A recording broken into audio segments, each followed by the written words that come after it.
Eu esperei 20 anos por uma ligação que nunca veio. 20 anos enviando presentes que desapareceram no vazio. 20 anos discando números que chamavam e chamavam até que uma voz robótica me dizia para deixar um recado. E eu deixava recados. Dezenas, centenas de recados ao longo de 2 décadas.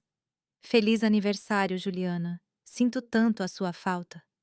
Cristiano é a mamãe. Só queria saber como você está. Pensei em vocês dois o dia todo. Espero que estejam bem, mandando um grande abraço. Amo vocês. Mas nunca, nem uma vez em 20 anos, recebi uma resposta, nem uma ligação de volta, nem uma mensagem de texto, nem mesmo um e-mail frio e distante. Nada. O silêncio havia se tornado meu único companheiro. A resposta constante para cada tentativa desesperada de manter vivo um relacionamento que meus filhos decidiram enterrar, sem nem mesmo me dizer na minha cara. Esta manhã, acordei no meu pequeno apartamento de um quarto e sala, o mesmo lugar onde moro sozinha desde que meu marido morreu, há 23 anos. As paredes estão cobertas com fotos de quando Juliana e Cristiano eram crianças. Lá está a Juliana em seu vestido rosa de formatura do prezinho. Cristiano em seu uniforme de futebol da escolinha, sorrindo aquele sorriso que costumava iluminar meu mundo inteiro. Fotos de aniversários, de natais, de viagens para a Praia Grande que fazíamos quando ainda tínhamos muito pouco dinheiro, mas muito amor. Ah, ou pelo menos era o que eu pensava. Toda manhã eu me levanto e olho para aquelas fotos. E toda manhã eu me pergunto em que momento deixei de existir para eles. Fiz uma xícara de café e sentei em frente à janela olhando para a rua. Hoje é quarta-feira, um dia comum. Apenas mais um dia nesta vida de espera que não espera mais nada. Chequei meu celular por hábito. Zero chamadas perdidas, zero mensagens. O mesmo de sempre. Abri minha galeria de fotos e olhei para as imagens dos presentes que enviei ao longo desses anos. Sempre tiro uma foto antes de enviar pelo correio, como se precisasse de uma prova de que tentei, de que não desisti, de que continuei sendo a mãe deles, mesmo que eles tenham deixado de ser meus filhos. No ano passado, enviei para a Juliana um chale de cachemir que me custou $800. Nunca soube se ela recebeu.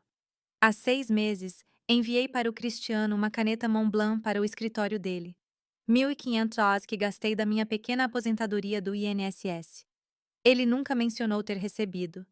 Todo aniversário, todo Natal, todo feriado importante, eu enviava algo.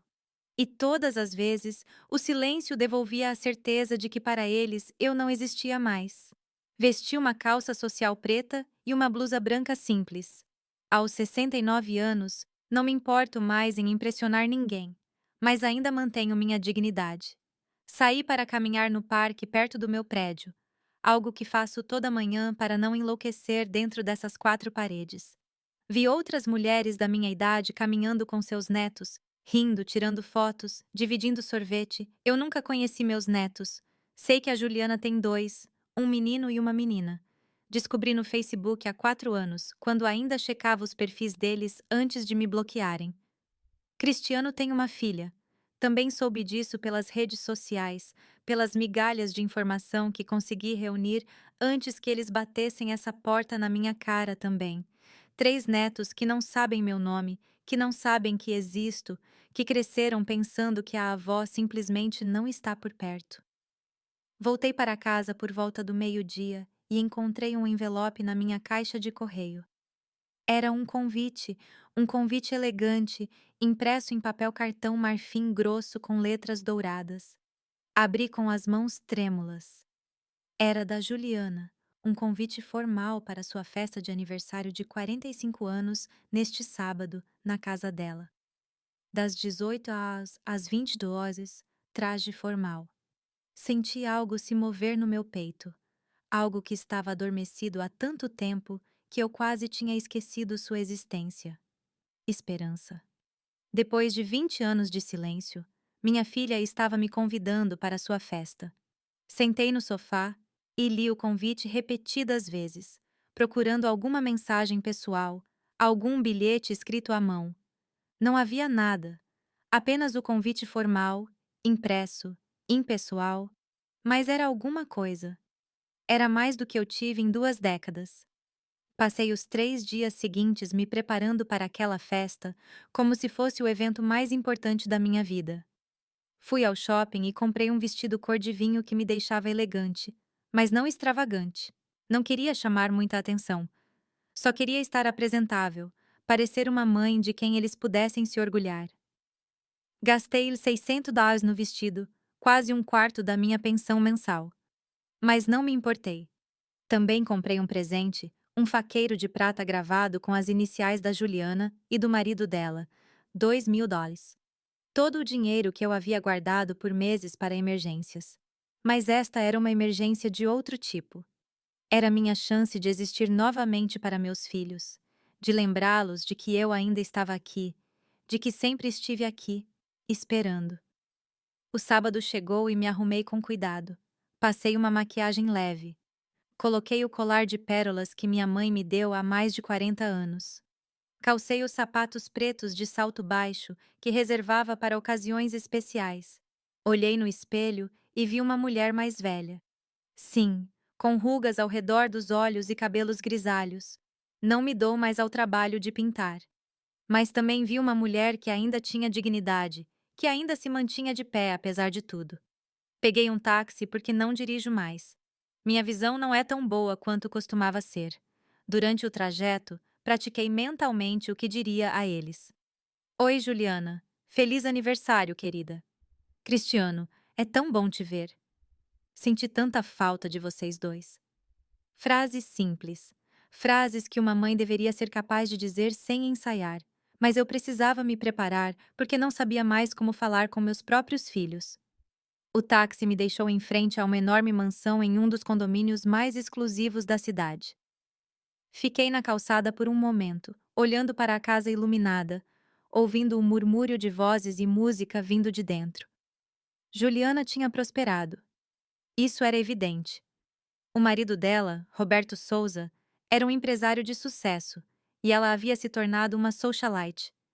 Eu sabia disso porque, às vezes, quando a solidão se tornava insuportável, eu pesquisava o nome dela na internet e lia artigos sobre bailes de caridade que ela frequentava, sobre sua associação em clubes de campo exclusivos, sobre sua vida perfeita que não me incluía. Respirei fundo e caminhei em direção à porta da frente. Antes que eu pudesse tocar a campainha, a porta se abriu e uma governanta me cumprimentou. Entre, por favor, ela me disse, apontando para os fundos da casa. A festa é no Jardim dos Fundos. Caminhei por um longo corredor decorado com arte moderna e móveis que provavelmente custavam mais do que tudo que eu possuía. Cheguei ao jardim e parei bruscamente. Havia pelo menos 50 pessoas. Mesas elegantes com toalhas brancas e arranjos de flores frescas. Garçons uniformizados circulavam com bandejas de champanhe e canapés. Um bar completo com um barman profissional. Música jazz ao vivo. Era uma festa de revista, cara. Espetacular.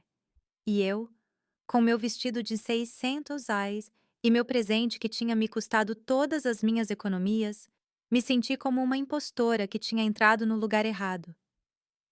Procurei Juliana na multidão e a encontrei rindo com um grupo de mulheres, todas vestidas com roupas de grife, todas com aquele brilho de dinheiro e sucesso que eu nunca tive. Aproximei-me devagar, sentindo como cada passo exigia mais coragem do que eu possuía. Juliana me viu, e sua risada parou abruptamente. Por um segundo, apenas um segundo, vi algo em seus olhos que não consegui decifrar. Então ela sorriu. Aquele sorriso social perfeito que devem ensinar nos clubes de campo. Mãe, você disse que viria, disse ela beijando o ar perto da minha bochecha.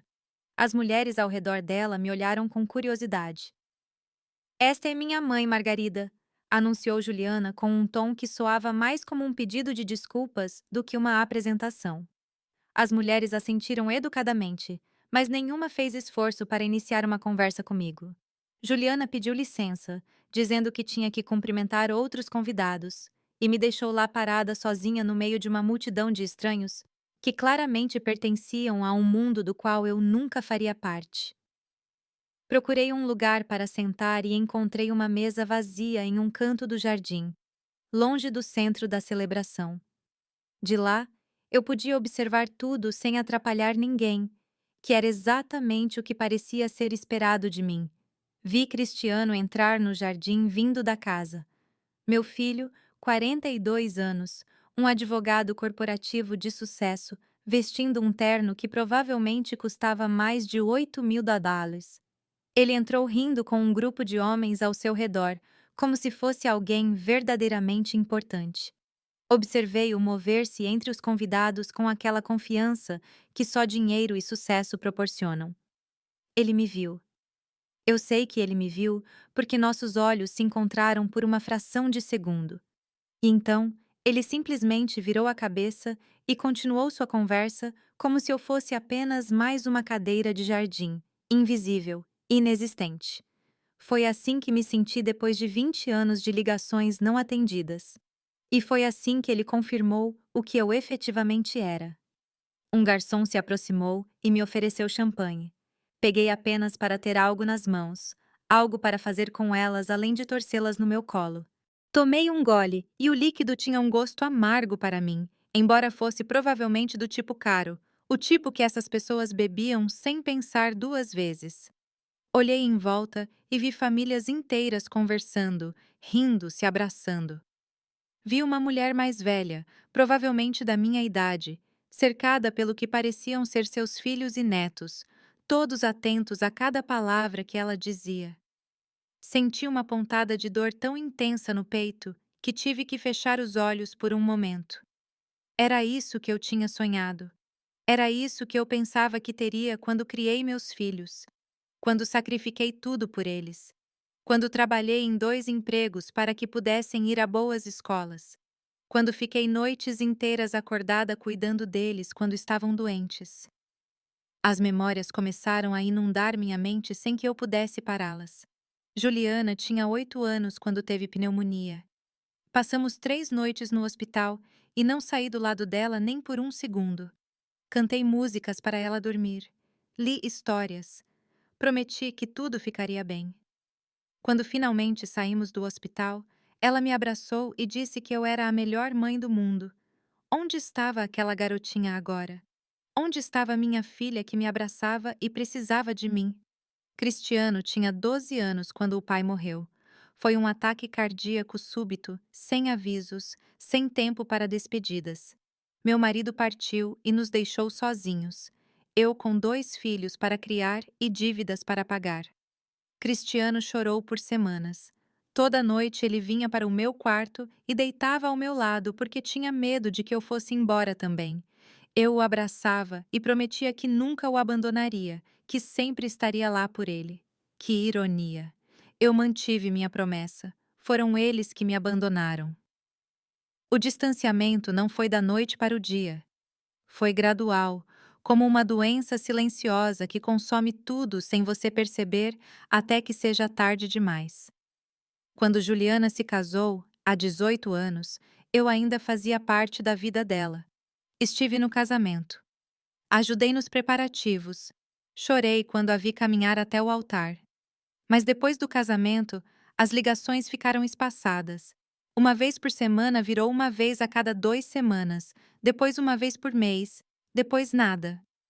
Quando eu perguntava se estava tudo bem, ela sempre tinha uma desculpa. Estou muito ocupada, mãe. Você sabe como é ser recém-casada. O Roberto e eu estamos viajando muito a trabalho. Tenho muitas coisas para fazer. Sempre havia algo mais importante do que eu. Cristiano se casou há 15 anos. Ele nem me convidou para o casamento. Descobri 3 meses depois, quando uma prima distante mencionou casualmente. Mãe, pensei que você já soubesse. Liguei para ele chorando, exigindo uma explicação. A resposta dele foi fria, mecânica, como se estivesse falando com um cliente irritante e não com sua mãe. Foi um casamento pequeno, íntimo. Não queríamos fazer algo grande. Você sabe, a Sara e eu somos pessoas reservadas. Não leve para o lado pessoal. Mas como eu poderia não levar para o lado pessoal? Ele era meu filho. Era o casamento dele. E ele nem sequer considerou que eu deveria estar lá. Aquela foi a primeira vez que entendi que algo havia mudado fundamentalmente em nosso relacionamento. Que não era mais uma simples fase de afastamento, mas uma decisão consciente de me apagar de suas vidas. Os aniversários eram os piores. Todo ano, sem falta, eu enviava presentes. Pesquisava o que eles poderiam gostar. Gastava dinheiro que não tinha. Embrulhava cada presente com carinho. Escrevia cartões longos dizendo o quanto eu os amava, o quanto sentia falta deles. Nunca recebi um obrigado, nem uma mensagem confirmando que os pacotes tinham chegado. Nada. Há 5 anos, enviei para a Juliana um casaco de lã italiano que vi em uma boutique e sabia que ela amaria. Me custou R$ 1.200. R$ 1.200 que tirei das minhas economias. Dinheiro que eu deveria ter usado para consertar o vazamento no meu banheiro. Enviei com uma carta dizendo que tinha pensado nela quando vi, que me lembrava de quando ela era pequena e amava casacos elegantes. Semanas se passaram, depois meses. Nunca soube se ela recebeu. Para o aniversário do Cristiano, há 3 anos, comprei uma edição especial do livro favorito da infância dele. Era uma edição de colecionador com ilustrações originais encadernada em couro. Me custou mil dólares e tive que procurar em 3 livrarias diferentes. Lembrei de como ele amava aquele livro quando tinha 10 anos. Como ele pedia para eu ler para ele repetidas vezes antes de dormir. Pensei que talvez aquele presente o lembrasse de quem eu era, de quem eu tinha sido para ele. Enviei com um bilhete que dizia simplesmente: Você lembra o quanto gostava deste livro? Amo muito você, filho. Mamãe. Nunca soube se chegou às mãos dele ou se acabou no lixo sem ser aberto. O silêncio foi minha única resposta. Como sempre, os natais eram particularmente dolorosos. Eu passava as festas completamente sozinha no meu apartamento, assistindo filmes de Natal na televisão e tentando não pensar que Juliana e Cristiano estavam celebrando com suas próprias famílias, sem nem mesmo me mandar uma mensagem de texto. 4 natais atrás, ousei aparecer na casa da Juliana sem avisar. Toquei a campainha e ela mesma abriu a porta. A surpresa em seu rosto rapidamente se transformou em um aborrecimento mal disfarçado. Mãe, o que você está fazendo aqui? Ela me perguntou sem me convidar para entrar. Atrás dela, pude ver uma enorme árvore de Natal, decorações elegantes. Ouvi crianças rindo. Meus netos estavam ali a poucos metros de mim, e eu nem sabia os nomes deles. Eu só queria dizer oi, dar um presente para eles. Eu disse a ela, segurando uma sacola com brinquedos que eu tinha comprado para as crianças. Juliana pegou a sacola sem olhar dentro. Obrigada, mãe, mas estamos no meio de um jantar em família. Conversamos outro dia. Tudo bem. E ela fechou a porta. Fiquei na varanda dela por não sei quanto tempo, encarando aquela porta fechada, ouvindo as risadas vindo de dentro. Jantar em família. Eu era a família dela e estava do lado de fora, excluída, rejeitada, invisível. Caminhei até o ponto de ônibus mais próximo porque não tinha dinheiro para um táxi. Era véspera de Natal e o frio gelava meus ossos. Cheguei ao meu apartamento depois da meia-noite, tirei os sapatos e sentei no sofá no escuro. Não liguei a pequena árvore que tinha colocado no canto da sala. Não coloquei música de Natal. Apenas fiquei ali no silêncio, finalmente entendendo que não importava o quanto eu insistisse. Não importava quantos presentes eu enviasse. Não importava quantas vezes eu ligasse para eles. Eles tinham decidido que eu não fazia mais parte de suas vidas. Tentei falar com eles sobre isso apenas uma vez. Foi há 2 anos. Consegui fazer o Cristiano atender o telefone, provavelmente porque liguei de um número desconhecido e ele pensou que fosse relacionado ao trabalho. Filho, preciso falar com você, eu disse com a voz trêmula. Preciso entender o que aconteceu. Por que vocês me excluíram de suas vidas? Houve um longo silêncio do outro lado da linha. Então ele suspirou. Aquele suspiro de aborrecimento que as pessoas usam quando têm que lidar com algo que consideram perda de tempo. Mãe, não seja dramática. Não te excluímos de nada. Estamos simplesmente ocupados. Temos nossas próprias vidas, nossas próprias famílias. Não podemos ficar te ligando o tempo todo. Mas eu não peço o tempo todo, respondi, tentando manter a calma. Só peço para ter notícias de vez em quando, para poder ver meus netos, para fazer parte da vida de vocês, nem que seja um pouco. Olha, mãe, ele me interrompeu com um tom de impaciência. Não somos mais crianças. Não precisamos de você pairando sobre nós o tempo todo. Você fez seu trabalho nos criando e agradecemos. Mas agora você precisa entender que temos nossos próprios caminhos. Não é pessoal. É apenas a vida. Não é pessoal. Essas palavras ecoaram na minha cabeça por dias. Como poderia não ser pessoal seus próprios filhos te apagarem da vida deles? Como poderia não ser pessoal eles te ignorarem deliberadamente por anos? Como poderia não ser pessoal eles te tratarem como se você fosse uma obrigação irritante e não a mulher que os trouxe ao mundo e sacrificou tudo por eles? Essa conversa terminou com Cristiano me dizendo que tinha que desligar porque estava entrando em uma reunião. Não nos falamos mais depois disso. 2 anos se passaram e aquela foi nossa última troca de palavras até hoje. Sentada naquela mesa de jardim com minha taça de champanhe intocada e meu presente ainda na bolsa, entendi algo com brutal clareza. Eu não tinha sido convidada para essa festa porque Juliana de repente lembrou que tinha mãe. Eu não tinha sido convidada por amor ou por um desejo genuíno de me ver. Havia algo mais por trás desse convite, algo que eu não conseguia ver ainda, mas podia sentir no ar, na falsidade dos olhares, na atmosfera carregada de hipocrisia. Observei meus 2 filhos se moverem entre os convidados. Anfitriões perfeitos, sorridentes, bem-sucedidos, cercados por pessoas que os admiravam, e percebi que para eles, eu era apenas um lembrete desconfortável de um passado que preferiam esquecer. A música continuava tocando e as conversas fluíam ao meu redor como um rio do qual eu estava completamente excluída. Tomei outro gole de champanhe e deixei as memórias continuarem vindo, cada uma mais dolorosa que a anterior. Lembrei do dia em que Juliana se formou na faculdade.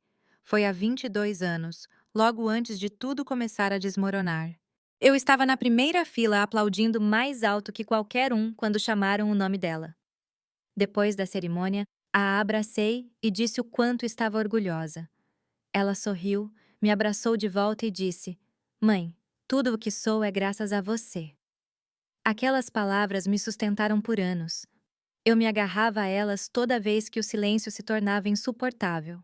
Mas agora, vendo a mulher que ela se tornou, me perguntei se ela algum dia realmente quis dizer aquilo ou se eram apenas palavras vazias ditas em momentos de emoção. Quando Juliana engravidou do primeiro filho, descobri 6 meses depois. Não foi ela quem me contou. Foi uma vizinha dela que me viu casualmente no supermercado e me parabenizou por eu estar prestes a ser avó. Congelei no meio do corredor de cereais, sorrindo como uma idiota, enquanto a mulher continuava falando sobre como eu devia estar animada. Quando cheguei em casa, liguei para a Juliana imediatamente. Ela atendeu depois do 10º toque. A voz dela parecia cansada. Filha, acabei de descobrir que você está grávida. Eu disse, tentando não soar acusatória. Por que você não me contou? Houve um silêncio constrangedor. Eu ia te contar, mãe. Ela finalmente respondeu. É que tenho estado muito ocupada com médicos e tudo mais. Você sabe como é. Não. Eu não sabia como era porque ela nunca me incluía em nada. Perguntei quando o bebê nasceria, se ela precisava de ajuda com alguma coisa, se eu poderia visitá-la. Ela me deu respostas curtas e evasivas. Ainda tem tempo, mãe. Vamos ver. Estou bem. Não se preocupe. Quando meu neto finalmente nasceu, descobri 2 semanas depois. 2 semanas. Meu primeiro neto estava no mundo há 14 dias, E eu não fazia ideia.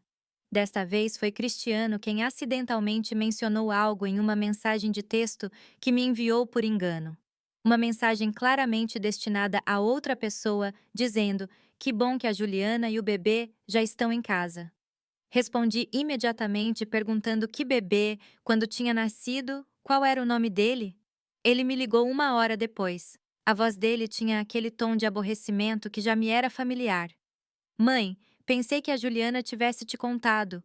O bebê nasceu há 2 semanas. O nome dele é Daniel. Estão todos bem." Implorei para que ele me deixasse ir conhecer meu neto. Ele disse que falaria com a Juliana e me avisaria. 3 meses se passaram antes que finalmente me permitissem visitá-los. 3 meses em que insisti e implorei. Liguei toda semana até que finalmente Juliana cedeu apenas para que eu parasse de incomodá-los. Quando cheguei à casa dela naquele dia com presentes que eu tinha comprado com o pouco que tinha, ela me encontrou na porta com o bebê nos braços. Ela não me convidou para entrar, simplesmente ficou ali me deixando ver a criança da soleira da porta. "Ele é lindo", eu disse com lágrimas nos olhos. "Posso segurá-lo?" "Ele está dormindo, mãe. Melhor não acordar", ela respondeu. "Só queria que você o conhecesse." "Aqui estão os presentes", eu disse, estendendo as sacolas. "Obrigada. Vejo depois", disse ela, pegando-as sem olhar. "Tenho que ir, mãe. O bebê precisa mamar logo." E foi isso.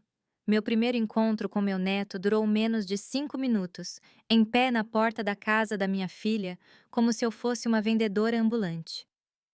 Chorei o caminho todo de volta para casa. Chorei por aquele menino que nunca me conheceria de verdade, que cresceria sem saber quem era sua avó, que provavelmente nem saberia meu nome.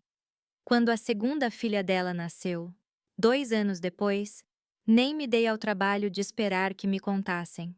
Chequei o Facebook dela obsessivamente até ver as fotos do nascimento.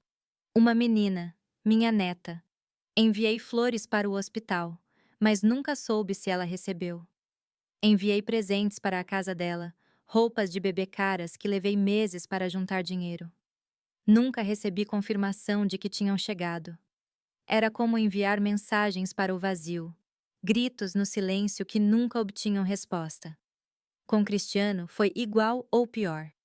A esposa dele, Sara, engravidou e descobri através de uma postagem em rede social que alguém compartilhou. Eles nem tinham me dado a notícia diretamente. Liguei para o Cristiano, mas ele não atendeu. Enviei mensagens de parabéns. Nada.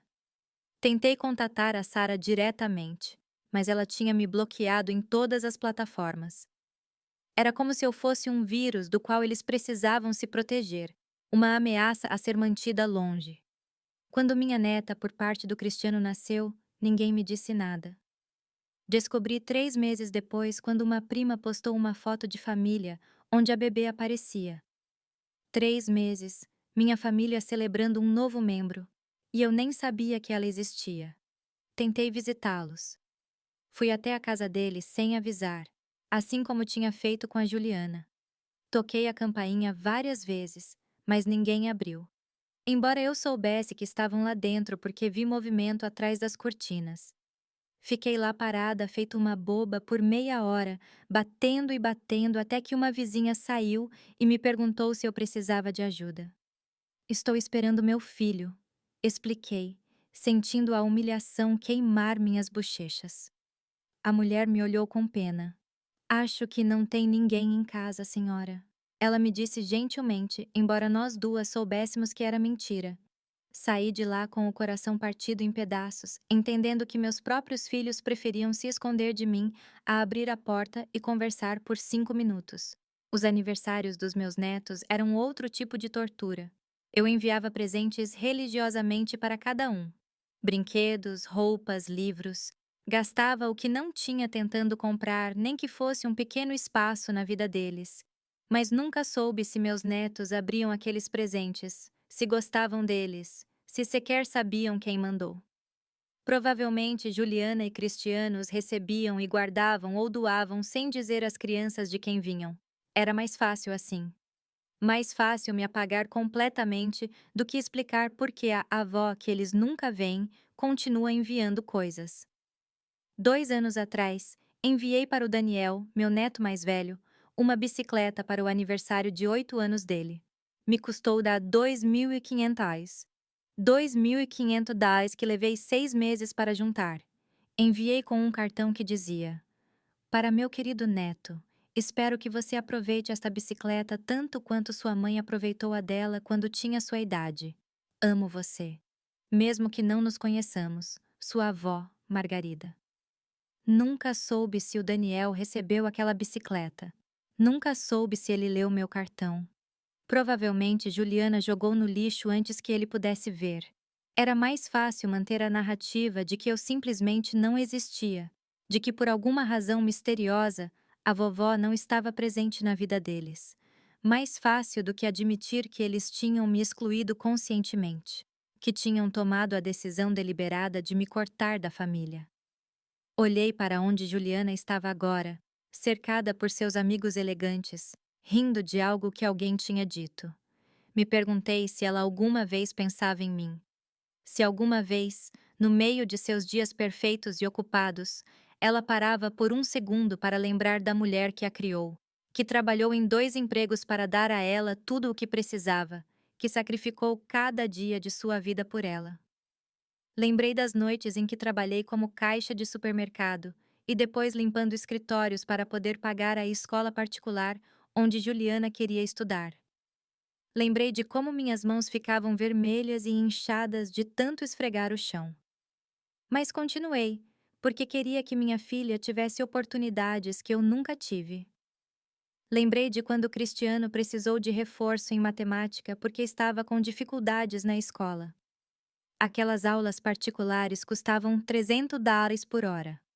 Acrescentei um terceiro emprego vendendo cosméticos de porta em porta, nos finais de semana, só para poder pagar aquele professor. Meus pés doíam tanto. Havia noites em que eu não conseguia dormir. Mas fiz isso porque ele era meu filho, porque queria que ele tivesse sucesso, que fosse longe. E ele foi longe. Ambos foram longe. Juliana com sua mansão, seu marido rico e suas festas elegantes. Cristiano com seu escritório de advocacia, seu terno de US$ 8.000 e sua vida perfeita. Eles foram tão longe que me deixaram para trás, como se eu fosse um bicho atropelado na estrada. Algo que tinha servido ao seu propósito e agora não era mais necessário. Observei os dois se movendo entre seus convidados e senti algo novo além da dor. Senti raiva. Uma raiva fria e clara que começava a acordar depois de 20 anos dormindo sob camadas de tristeza e negação. Eu tinha passado 2 décadas implorando pela atenção deles, suplicando por migalhas de amor, enviando presentes como se pudesse comprar um lugar no coração deles. E todo aquele tempo, eles vinham me ignorando deliberadamente, conscientemente, cruelmente. Um garçom passou e deixou uma bandeja de canapés na minha mesa. Olhei para ele sem apetite. Comida cara, servida em pratos elegantes para pessoas que provavelmente nem apreciariam porque estavam acostumadas a esse nível de luxo. Pensei na minha geladeira quase vazia em casa, em como eu tinha que calcular cada compra no mercado para que minha pensão durasse o mês todo. Pensei nos R$ 2.500 que gastei naquela bicicleta que provavelmente acabou sendo doada ou no porão juntando poeira. Pensei em todos os reais que enviei em presentes ao longo de 20 anos. Dinheiro que eu deveria ter usado para mim mesma, para tornar minha vida mais confortável, para não ter que me preocupar tanto toda vez que uma conta de luz ou água chegava. A raiva continuou crescendo. Não era uma raiva explosiva. Não era o tipo de raiva que faz você gritar ou quebrar coisas. Era uma raiva fria, calculadora. A raiva de alguém que finalmente está vendo a verdade com total clareza. Meus filhos não tinham me esquecido acidentalmente. Eles não estavam ocupados demais sem perceber. Eles tinham escolhido ativamente me apagar de suas vidas. Tinham escolhido não atender minhas ligações. Tinham escolhido não responder minhas mensagens. Tinham escolhido manter seus filhos longe de mim. Tinham escolhido fechar a porta na minha cara, literal e figurativamente. E eu, feita uma tola, continuei insistindo, implorando, mandando sinais de fumaça, esperando que algum dia eles lembrassem que eu existia. Mas hoje, sentada nesta festa onde claramente eu não pertencia, onde eu nem sabia por que tinha sido convidada depois de tanto tempo, algo mudou dentro de mim. Algo quebrou definitivamente, mas não da maneira dolorosa de antes. Quebrou de uma maneira libertadora. Percebi que eu não queria mais continuar implorando. Eu não queria mais continuar sendo invisível para as duas pessoas que deveriam me amar mais do que qualquer um no mundo. Eu não queria mais continuar vivendo nessa agonia de esperança constante e decepção garantida. Eu ainda estava perdida em meus pensamentos quando vi Roberto, o marido de Juliana, caminhar em direção a um pequeno palco que tinham montado no centro do jardim. Ele era um homem alto, cerca de 50 anos, com aquele ar de autoridade que dinheiro e poder conferem. Ele pegou uma taça de champanhe e bateu levemente no cristal com uma colher. O som ressoou por todo o jardim e, pouco a pouco, as conversas diminuíram. Todos os convidados se voltaram para ele com atenção. Eu fiquei onde estava, no meu canto distante, sentindo meu coração começar a bater mais rápido, sem saber exatamente o porquê. Boa noite a todos, começou Roberto, com aquela voz treinada para falar em público. Obrigado por se juntarem a nós neste dia tão especial para celebrar minha esposa maravilhosa. Os convidados aplaudiram e Juliana subiu ao palco ao lado dele, radiante em seu vestido cor de champanhe, que provavelmente custava mais do que eu ganhava em 3 meses. Eles se beijaram enquanto todos aplaudiam e senti algo revirar no meu estômago. Roberto continuou falando sobre a sorte que tinha de ter Juliana em sua vida, sobre tudo o que tinham construído juntos, sobre seus planos para o futuro. Eu ouvia pela metade, ainda tentando entender por que tinham me convidado depois de tanto tempo. Então Roberto disse algo que me fez prestar total atenção. Também quero aproveitar este momento para fazer um anúncio importante, disse ele, olhando para a multidão. Como muitos de vocês sabem, Juliana e eu estamos trabalhando em um projeto muito especial. Ele fez uma pausa dramática e vi Cristiano se aproximar do palco com um sorriso no rosto. Meu filho subiu os degraus e ficou ao lado da irmã e do cunhado. Os três pareciam perfeitos lá em cima, como uma foto de revista de pessoas bem-sucedidas e felizes. Estamos animados em anunciar, continuou Roberto, que adquirimos um belo terreno no litoral com vista para o mar, onde construiremos uma casa de praia para toda a família. Uma casa onde poderemos nos reunir, criar memórias, fortalecer nossos laços familiares. Os convidados aplaudiram com entusiasmo. Sentei paralisada na minha cadeira. Família. Ele tinha dito família. Mas eu nem sabia sobre esse projeto. Ninguém tinha mencionado nada para mim, obviamente porque eu não fazia parte dessa família da qual estavam falando. Cristiano pegou o microfone como advogado da família. Ele continuou com aquele tom profissional que usava. Tenho coordenado todos os aspectos legais desta aquisição. E quero dizer a vocês que esta casa de praia não é apenas uma propriedade. É um legado que deixaremos para nossos filhos e os filhos de nossos filhos. Um lugar onde a família Souza se reunirá por gerações. Mais aplausos. Senti a raiva fria que tinha começado a despertar se tornar mais intensa. A família Souza. Eu era Margarida Rocha. Eu tinha dado a eles aquele nome de solteira. Mas claramente eu não estava incluída nesse legado. Juliana pegou o microfone das mãos do irmão. E para tornar isso ainda mais especial, disse ela com um sorriso que não chegava aos olhos. Queremos que este investimento seja algo do qual todos participemos.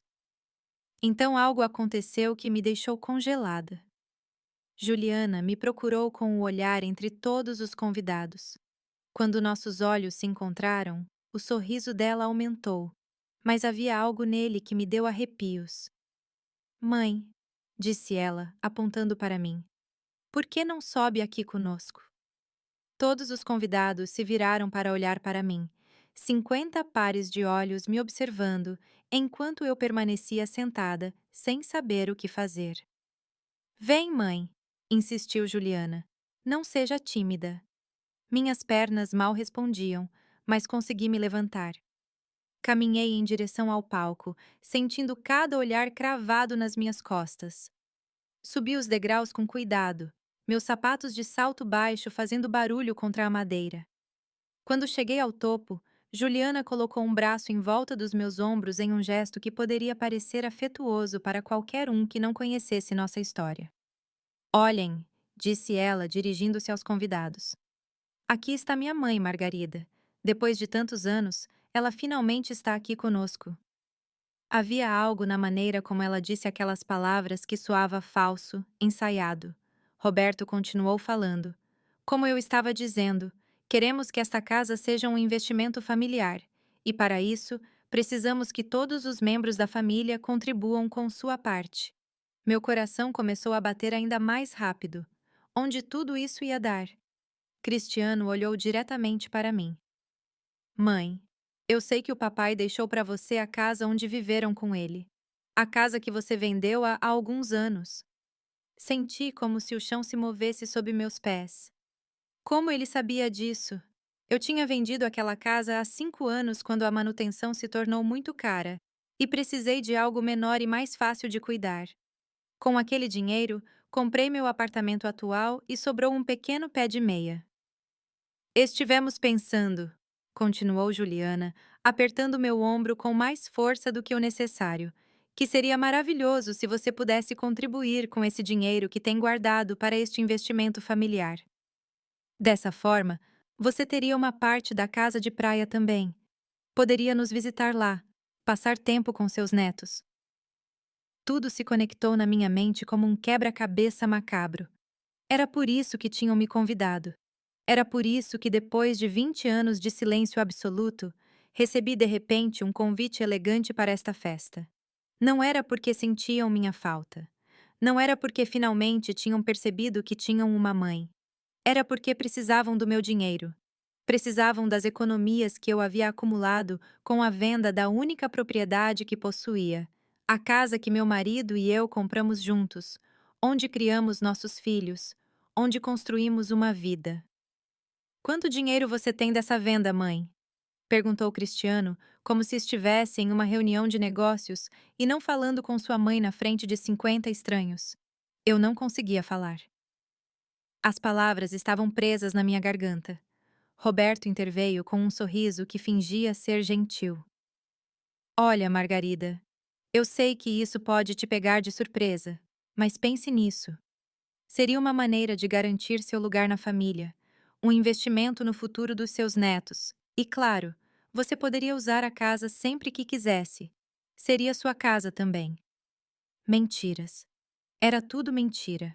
Eu podia ver nos olhos deles, na maneira como evitavam olhar diretamente para mim, em como Juliana tinha soltado meu ombro e agora mantinha distância física mesmo estando no mesmo palco. Estamos colocando a maior parte, acrescentou Juliana. Mas pensamos que você gostaria de fazer parte disso. Afinal, é sua família. Sua família. Aquelas palavras soavam ocas vindo da boca de alguém que não me ligava há 20 anos. De alguém que tinha fechado a porta na minha cara quando fui conhecer meu neto. De alguém que tinha bloqueado meus números, ignorado minhas mensagens, devolvido minhas cartas. Cristiano puxou uma pasta que tinha preparado. Já tenho todos os documentos prontos, disse ele com eficiência profissional. Só precisamos que você assine aqui e faça a transferência bancária. Estamos falando de 500 mil, certo, mãe? Isso é mais ou menos o que sobrou da venda da casa depois de comprar seu apartamento.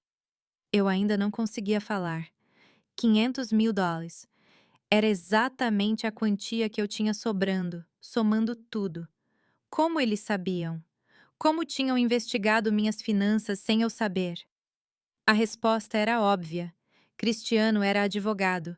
Ele tinha contatos. Havia maneiras de descobrir essas coisas. Eles tinham planejado tudo isso meticulosamente. O convite após 20 anos, a festa elegante, o anúncio público, tudo desenhado para me pressionar, para me fazer sentir que eu finalmente teria um lugar na família se apenas entregasse meu dinheiro. Vamos, mãe, disse Juliana com impaciência mal disfarçada. Não é tão complicado. É um bom investimento. O valor da propriedade vai subir. E, além disso, você finalmente poderá conviver com seus netos em um ambiente familiar. Não é isso que você sempre quis? Sim, era o que eu sempre tinha querido, mas não assim. Não comprado com as economias da minha vida, não como parte de um plano calculado onde eu era apenas um caixa eletrônico que eles finalmente decidiram acessar depois de me ignorar por 2 décadas. Todos os convidados nos observavam com expectativa. Alguns sorriam, provavelmente pensando que estavam testemunhando um momento familiar emocionante. Outros pareciam desconfortáveis, como se pudessem sentir a tensão real por trás dessa farsa. Olhei para meus 2 filhos, Juliana com seu vestido caro e sua vida perfeita, Cristiano com seu terno de grife e sua atitude profissional. Eu os criei sozinha depois que o pai morreu. Eu os alimentei, vesti, eduquei. Trabalhei até minhas mãos sangrarem e meus pés não conseguirem me sustentar. Sacrifiquei tudo, absolutamente tudo, para dar oportunidades a eles. E agora, eles estavam ali na minha frente, pedindo a última coisa que me restava. Não realmente pedindo, exigindo com essa pressão pública calculada. Olhei para a pasta que Cristiano segurava com os documentos já preparados. Que conveniente que ele já tivesse isso pronto. Que conveniente que ele soubesse exatamente quanto dinheiro eu tinha. Que conveniente que eles tivessem escolhido fazer isso na frente de todas essas testemunhas, apostando que eu seria educada demais, envergonhada demais, desesperada demais pela aprovação deles para dizer não. Por 20 anos, eu implorei pela atenção deles. Eu supliquei por uma ligação, por uma visita, por qualquer sinal de que eles ainda se importavam. E em 20 anos, eles nunca me deram nada. Nem seu tempo, nem seu amor, nem mesmo uma mensagem de texto ocasional. Mas agora que precisavam de algo de mim, agora a família aparecia. Agora havia convites e sorrisos e palavras sobre criar memórias juntos. Então, mãe? Perguntou Roberto, quebrando o silêncio que se estendia por muito tempo. O que me diz? Quer fazer parte deste projeto familiar? Todos os olhos estavam em mim. Juliana, Cristiano, Roberto e os 50 convidados, esperando minha resposta. Naquele momento, algo dentro de mim que vinha rachando há anos finalmente quebrou completamente. Mas não quebrou de uma maneira dolorosa. Quebrou de uma maneira libertadora, como correntes caindo, como uma porta se abrindo, como acordar de um longo pesadelo e perceber que você finalmente tem o controle. Olhei para todos eles, um por um. Vi a ganância mal disfarçada nos olhos de Roberto. Vi a impaciência no rosto de Juliana. Vi o cálculo frio na expressão de Cristiano e algo dentro de mim disse: chega! Chega de implorar! Chega de suplicar! Chega de enviar presentes para o vazio! Chega de ligações não atendidas! Chega de fingir que as coisas mudariam algum dia! Chega de me agarrar à esperança de que meus filhos lembrariam de quem os criou! Chega de ser invisível! Chega de ser conveniente apenas quando eles precisavam de algo! Chega de tudo! Minha respiração se acalmou. Meu coração parou de bater tão rápido.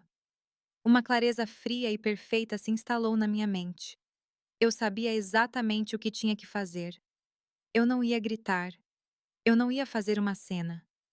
Eu não ia dar essa satisfação a eles. Eu ia fazer algo muito mais eficaz. Eu ia desaparecer. Mas primeiro, eu tinha que sair deste palco com o pouco de dignidade que me restava. Respirei fundo e olhei Juliana diretamente nos olhos. Preciso pensar sobre isso, disse com uma voz que surpreendentemente saiu firme e clara. É muito dinheiro e uma decisão importante. Vi o rosto dela ficar tenso. Mãe, não há muito o que pensar, respondeu ela com um sorriso forçado. É uma oportunidade única. A propriedade vai ser vendida logo e precisamos fechar o negócio esta semana. Esta semana? Claro. A pressão não era acidental. Cristiano interveio, tirando uma caneta do bolso. Olha, mãe, se você assinar os documentos agora, posso processar tudo amanhã de manhã. É um processo simples. Só preciso de acesso à sua conta para fazer a transferência. Acesso à minha conta. Eles queriam acesso à minha conta bancária, a única segurança que me restava depois de uma vida de trabalho e sacrifício. Não, disse simplesmente. A palavra saiu da minha boca antes que eu pudesse pensar demais. O silêncio que se seguiu foi pesado, desconfortável. Roberto soltou uma risada nervosa. Como assim não, Margarida? Você não entende que isso é para o seu próprio bem também? Para o meu próprio bem, repeti, sentindo a raiva fria se tornar sólida dentro de mim. Para o meu próprio bem, seria se vocês tivessem me ligado nem que fosse uma vez em 20 anos. Para o meu próprio bem, seria conhecer meus netos. Para o meu próprio bem, seria ter sido convidada para a vida de vocês, e não apenas para esta festa, quando vocês precisam do meu dinheiro. Os rostos de Juliana e Cristiano endureceram. Alguns convidados começaram a murmurar entre si. Mãe, não faça isso aqui, disse Juliana entre dentes. Não faça uma cena. Uma cena. Eu não era quem tinha organizado essa emboscada pública. Eu não era quem tinha planejado me humilhar na frente de 50 estranhos. Eu não era quem tinha investigado minhas finanças pelas minhas costas. Falem baixo, por favor, disse Roberto, olhando para os convidados com desconforto. Podemos conversar sobre isso em particular. Não há nada para conversar, respondi. Não vou assinar nada. Não vou dar meu dinheiro. E agora vou embora. Desci do palco sem esperar resposta. Minhas pernas tremiam, mas continuaram se movendo, um pé na frente do outro. Ouvi Juliana me chamando, mas não me virei. Ouvi passos me seguindo, mas não parei. Cheguei à minha mesa, peguei minha bolsa com o presente que nunca entregaria e caminhei em direção à saída do jardim. Cristiano me alcançou antes que eu chegasse à casa. Ele agarrou meu braço com firmeza. Você não pode sair assim, mãe, disse ele com uma voz baixa e ameaçadora. Me solte, respondi, tentando libertar meu braço. Você precisa entender uma coisa. Ele continuou sem me soltar. Aquela casa de praia é um investimento inteligente. Se você não participar, não espere ter acesso a ela nunca. Não espere vir nos visitar lá. Não espere fazer parte das nossas férias em família. Eu não espero nada de vocês, disse olhando diretamente para ele. Não espero nada há 20 anos. E quer saber? Finalmente entendi. Vocês não me esqueceram. Vocês escolheram me esquecer. E eu escolhi ficar implorando feito uma tola. Mas isso acabou. Algo no meu tom deve tê-lo surpreendido, porque ele finalmente soltou meu braço. Mãe! Ele começou a dizer, mas eu o interrompi. Não me chame de mãe. Mães recebem ligações dos filhos. Mães conhecem seus netos. Mães fazem parte da vida da família. Eu não sou sua mãe. Sou apenas alguém com dinheiro que de repente interessa a vocês. Virei as costas e continuei andando. Desta vez ninguém me parou. Saí daquela casa, daquele jardim perfeito, daquela farsa de celebração familiar. Chamei um táxi da rua e esperei sob as luzes da entrada, enquanto a festa continuava lá dentro, como se nada tivesse acontecido. Provavelmente Roberto já estava fazendo outro brinde, distraindo os convidados, salvando as aparências. Quando o táxi chegou, entrei e dei meu endereço ao motorista. Olhei pela janela enquanto nos afastávamos daquela mansão iluminada. E naquele momento, com uma clareza que nunca tive antes, soube exatamente o que ia fazer. Eu não ia continuar implorando. Eu não ia continuar esperando. Eu não ia continuar sendo a mãe invisível que existia apenas quando precisavam dela. Eu ia desaparecer de verdade, completamente. E quando o fizesse, Seria de tal maneira que eles nunca, jamais poderiam me encontrar ou acessar o que era meu. O táxi movia-se pelas ruas escuras, e senti como se cada quilômetro que me afastava daquela casa fosse um quilômetro em direção à minha liberdade, em direção à minha nova vida, em direção à mulher que eu deveria ter sido há 20 anos, quando o silêncio começou. Mas antes tarde do que nunca. Cheguei ao meu apartamento depois da meia-noite. Tirei o vestido cor de vinho e dobrei com cuidado, sabendo que nunca mais o usaria. Vesti meu roupão velho e sentei à mesa da cozinha com uma xícara de chá que não tinha intenção de beber. Só precisava de algo quente nas mãos enquanto minha mente trabalhava com uma clareza que nunca tinha experimentado antes.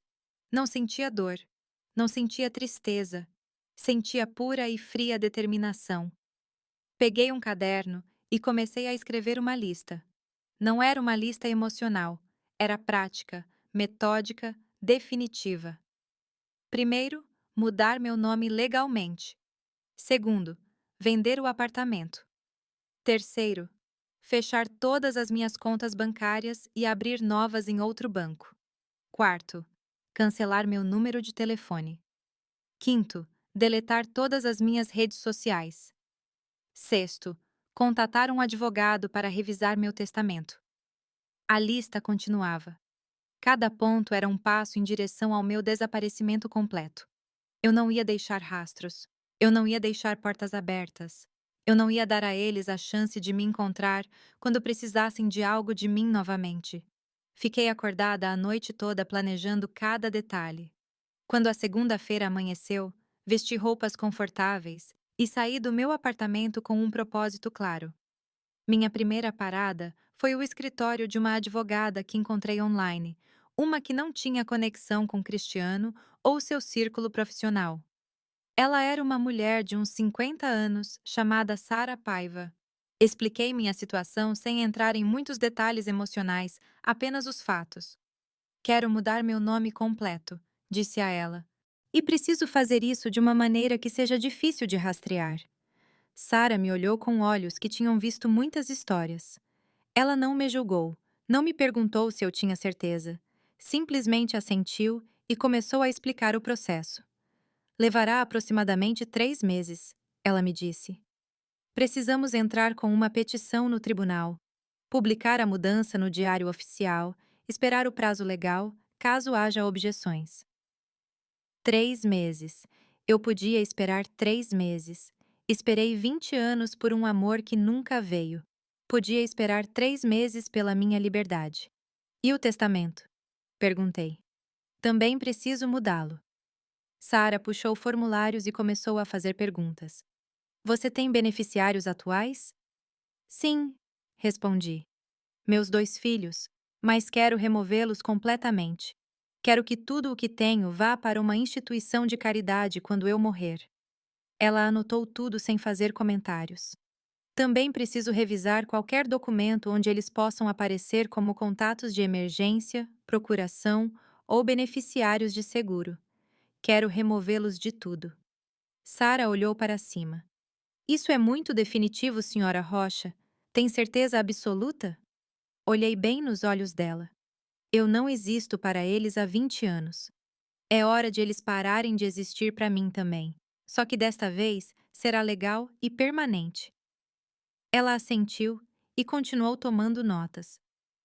Vamos revisar tudo: contas bancárias, seguros, propriedades, documentos médicos. Vamos garantir que eles não tenham acesso a nada que é seu. Paguei a ela um adiantamento de R$ 2.000 e saí com uma pasta cheia de documentos que tinha que assinar. Minha próxima parada foi o banco. Pedi para falar com o gerente e expliquei que precisava fechar todas as minhas contas e abrir novas em um banco completamente diferente. O homem me olhou confuso. Há algum problema com nosso serviço, senhora? Não, respondi. Apenas preciso fazer mudanças na minha vida financeira. É pessoal. Ele me ajudou a fechar as contas. Me deu cheques administrativos com o dinheiro que eu tinha em cada uma, 550 mil das aulas no total. Tudo o que me restava da venda da casa, mais as pequenas economias que acumulei ao longo dos anos. Saí de lá e fui diretamente para outro banco do outro lado da cidade. Abri novas contas em meu nome atual, sabendo que em 3 meses as mudaria para o novo nome. Depositei todo o dinheiro e pedi que não houvesse nenhuma informação pública associada a essas contas. Voltei para casa exausta, mas satisfeita com o progresso do primeiro dia. Nas semanas seguintes, continuei executando meu plano com precisão cirúrgica. Contratei uma imobiliária para vender meu apartamento. Disse a eles que precisava vender rápido e estava disposta a baixar um pouco o preço. Em 2 semanas, tive 3 ofertas. Aceitei a melhor. Uma jovem família que me pagou os US$ 450 mil. Não era tudo o que o apartamento valia, mas eu não me importava. O que importava era a velocidade e fechar aquele capítulo. Enquanto isso, procurei um novo lugar para morar, algo pequeno em outra cidade onde ninguém me conhecesse. Encontrei um condomínio de um quarto em uma cidade litorânea a 4 horas de distância. Era tranquilo, tinha vista para o mar e custava muito menos do que eu pagava atualmente. Comecei a empacotar minhas coisas devagar. A parte mais difícil foi decidir o que fazer com as fotografias. Aquelas malditas fotografias cobrindo minhas paredes, me lembrando todo dia do que eu havia perdido. Juliana, quando criança, sorrindo para mim. Cristiano em seu uniforme escolar. Natais que celebramos juntos. Aniversários felizes. Férias na praia quando ainda tínhamos pouco, mas éramos unidos. Peguei cada moldura e removi as fotos. Olhei para elas uma por uma, permitindo-me sentir a dor uma última vez. Então coloquei todas em uma caixa. Não as joguei fora. Eu não conseguia fazer isso ainda. Mas as guardei no fundo de um armário, longe da minha vista. Quando terminasse a mudança, decidiria se as queimaria ou simplesmente as deixaria esquecidas em algum lugar. Cancelei meu número de telefone, aquele número que eu tinha há 15 anos. O número que Juliana e Cristiano tinham salvo, mas nunca discavam. Cancelei e peguei um novo com um plano pré-pago que não exigia contrato ou informações pessoais detalhadas. Deletei minha conta no Facebook, a única rede social que eu tinha. Apaguei anos de postagens que ninguém tinha comentado, fotos que ninguém tinha curtido, mensagens que enviei que nunca foram respondidas. Foi libertador ver aquela conta desaparecer com um simples clique. Mudei meu e-mail, o antigo, onde recebia notificações dos aniversários dos meus filhos que nunca celebrava com eles. Fechei. Abri um novo com um nome genérico que ninguém poderia associar a mim. Semanas se passaram e continuei trabalhando no meu plano com a dedicação de alguém que finalmente tinha encontrado um propósito. Um dia, recebi uma ligação no meu telefone antigo, logo antes de cancelá-lo. Era Cristiano. Meu coração pulou, mas não de esperança, e sim de raiva. Atendi sem dizer nada. Mãe, disse a voz dele do outro lado. Precisamos conversar. Silêncio se seguiu. Olha, eu sei que as coisas saíram do controle na festa da Juliana. Talvez não tenhamos apresentado da melhor maneira. Talvez, repeti com uma voz inexpressiva. Cristiano suspirou. O ponto é que a oferta ainda está de pé. Na verdade, conseguimos um preço melhor na propriedade da praia.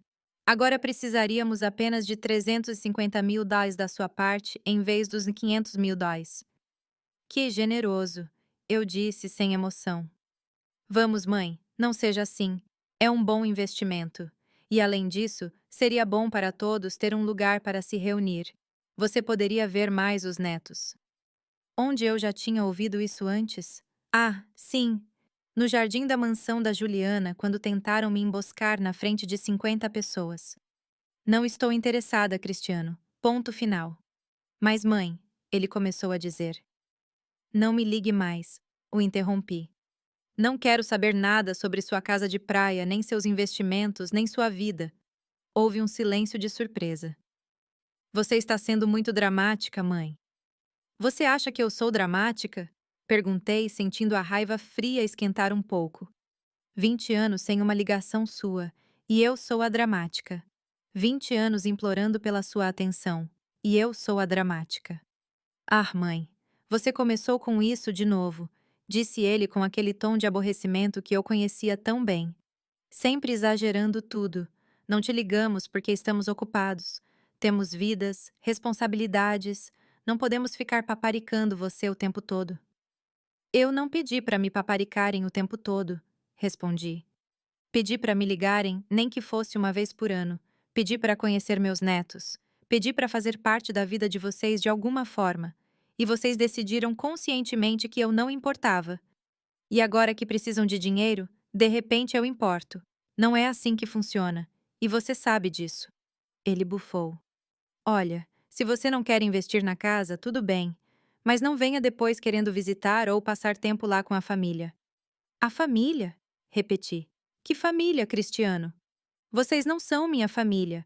Família se importa uma com a outra. Família atende o telefone. Família não desaparece por 2 décadas e reaparece pedindo dinheiro. Você está sendo ridícula, disse ele, elevando a voz. Sabe de uma coisa, mãe? Faça o que quiser, mas não espere que continuemos implorando para você fazer parte das nossas vidas. Vocês nunca me imploraram por nada, respondi. Fui eu quem implorei, mas isso acabou. E desliguei. Imediatamente depois, desliguei o telefone, tirei o cartão SIM e o cortei em pedaços com uma tesoura. Aquele número deixou de existir naquele momento. E com ele, a última conexão que Juliana e Cristiano tinham para me encontrar. 3 meses depois, minha transformação estava completa. O juiz havia aprovado minha mudança de nome. Eu não era mais Margarida Rocha. Agora, eu era Selena Oliveira. Um novo nome para uma nova vida. Ainda soava estranho quando eu dizia em voz alta, mas era meu nome agora. Meu apartamento tinha sido vendido e fechado. Eu não morava mais na mesma cidade. Tinha me mudado para aquela cidade litorânea onde ninguém me conhecia, onde eu podia caminhar na praia toda manhã sem esbarrar em ninguém do meu passado. Meu novo condomínio era pequeno, mas suficiente. Tinha uma varanda com vista para o mar onde eu tomava meu café toda manhã, vendo o nascer do sol. Era paz.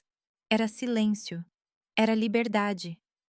Eu tinha transferido todo o meu dinheiro para as novas contas sob meu novo nome. 1.000 no total, entre o que eu tinha economizado e o que consegui com a venda do apartamento. Era mais do que suficiente para viver confortavelmente pelo resto da minha vida se eu fosse cuidadosa. Sara Paiva, minha advogada, havia completado todas as mudanças legais. Juliana e Cristiano tinham sido removidos de absolutamente tudo. Meu testamento agora deixava tudo para uma fundação que ajudava mulheres idosas abandonadas por suas famílias. Era irônico e apropriado. Meu seguro de vida tinha o mesmo beneficiário. Meus documentos médicos não os listavam mais como contatos de emergência. Em caso de emergência, o nome que aparecia agora era o de Sara, que aceitou ser minha representante legal para tudo. Por 6 meses, não soube nada de Juliana ou Cristiano. 6 meses de silêncio absoluto, que, para ser honesta, não era muito diferente dos últimos 20 anos, exceto que agora o silêncio era minha escolha, não deles. Eu era quem tinha desaparecido. Eu era quem tinha cortado os laços. E parecia bom. Parecia poderoso. Fiz amizade com algumas pessoas no meu novo bairro. Beth, uma senhora de 72 anos que morava na unidade de baixo, vinha tomar café comigo 2 vezes por semana. Ela me contava sobre os filhos que moravam em outra cidade, mas ligavam para ela todo domingo sem falta.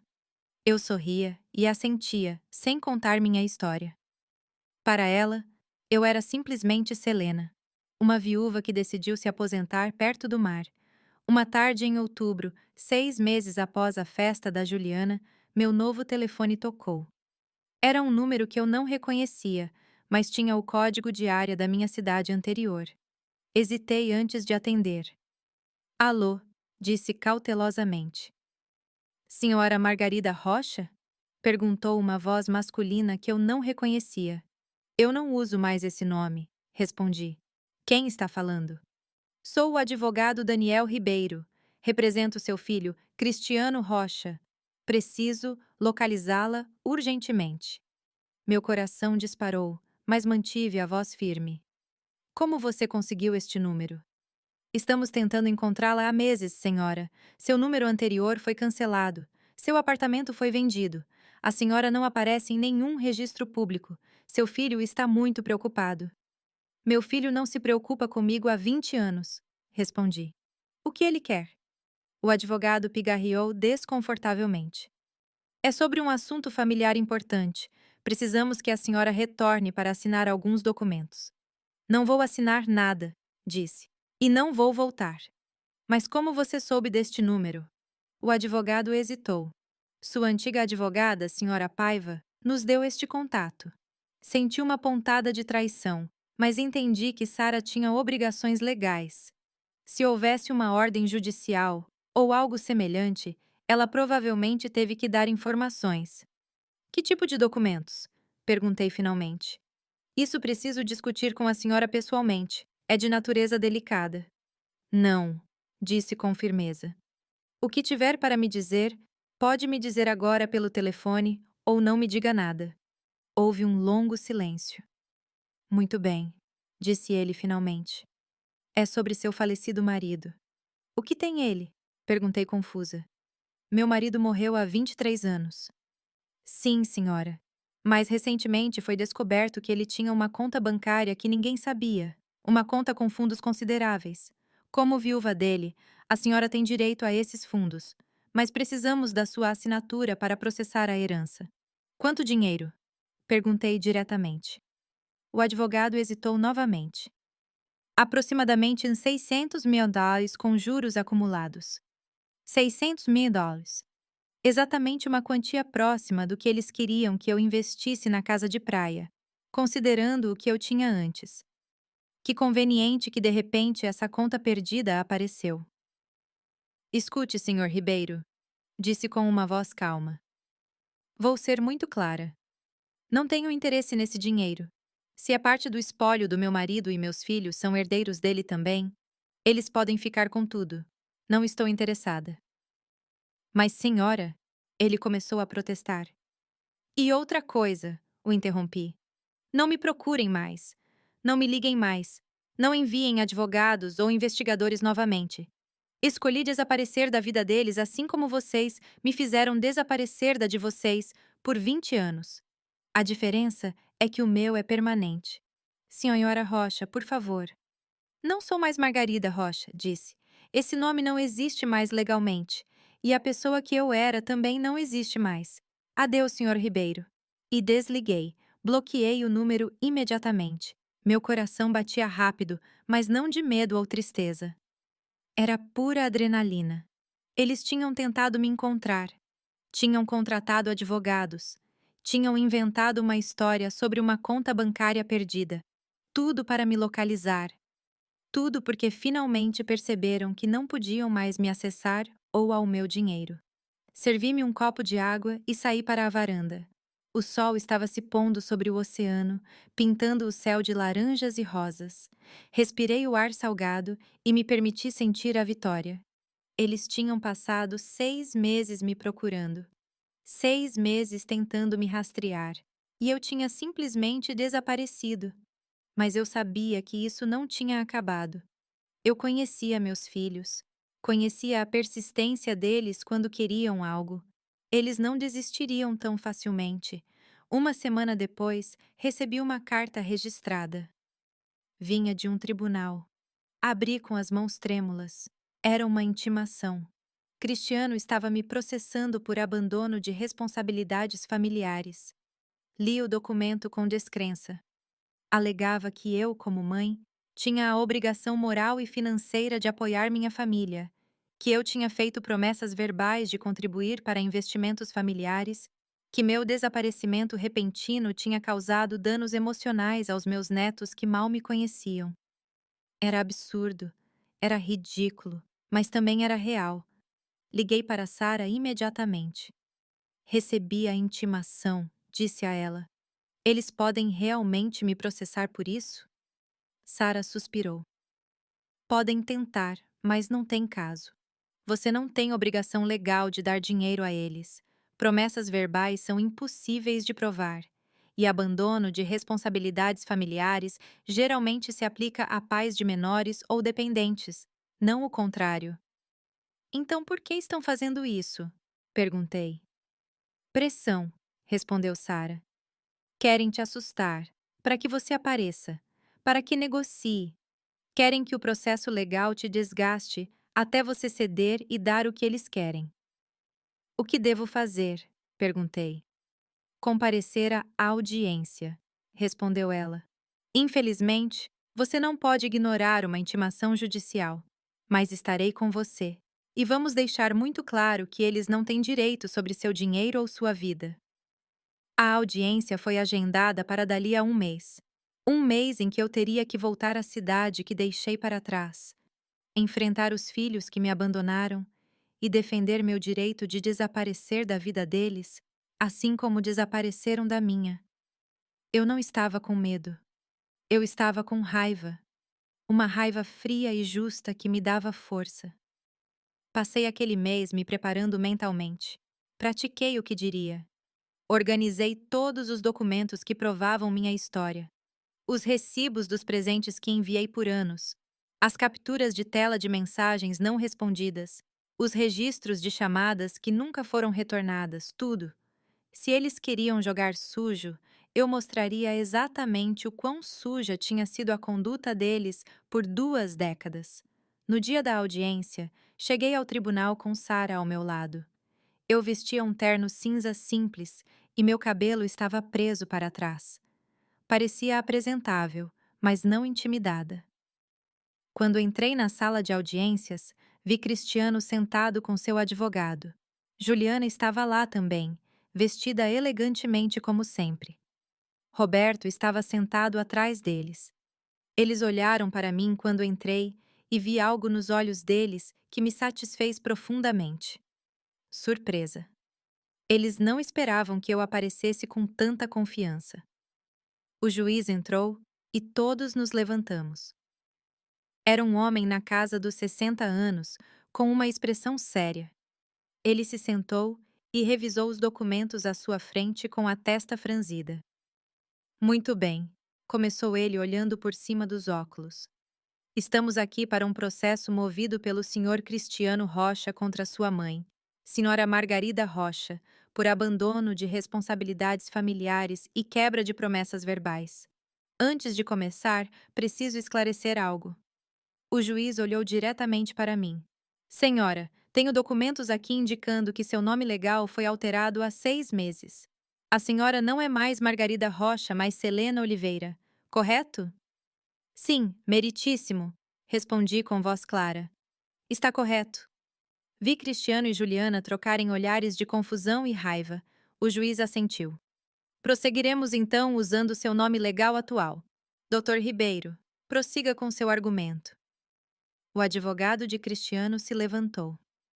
Meritíssimo, meu cliente e sua irmã sofreram abandono emocional e financeiro por parte de sua mãe. A senhora...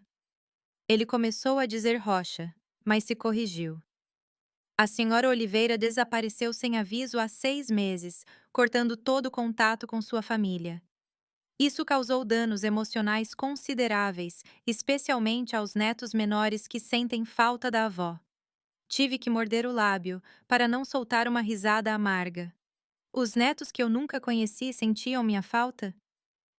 Além disso, continuou o advogado, a senhora havia prometido verbalmente contribuir financeiramente para um projeto familiar, um investimento imobiliário que meus clientes haviam planejado contando com a participação dela. Quando ela desapareceu, meus clientes perderam a oportunidade de fechar esse investimento, causando-lhes perdas financeiras. Sara se levantou.